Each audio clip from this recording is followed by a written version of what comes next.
যেখানে পৃথিবী থেকে ভালোবাসা যেন হারিয়ে যাচ্ছে, সেখানে এখনো কিছু মানুষ নীরবে কাজ করে যাচ্ছেন, শুধু আল্লাহর সন্তুষ্টির জন্য।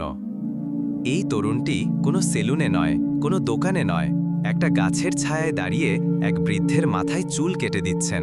না, তিনি কোনো পারিশ্রমিক চাননি প্রশংসাও, শুধু ভালোবাসা ছড়িয়ে দিচ্ছেন, নীরবে, নিঃস্বার্থভাবে।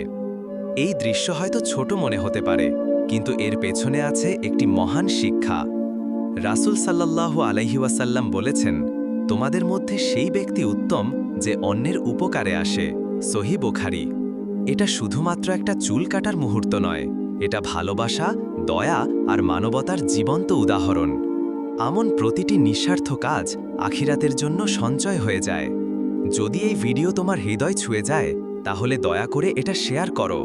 হয়তো কেউ অনুপ্রাণিত হবে, কারো জীবনে ছোট্ট একটা পরিবর্তন আসবে, আর তুমি পাবে সেই সাদকার সওয়াব।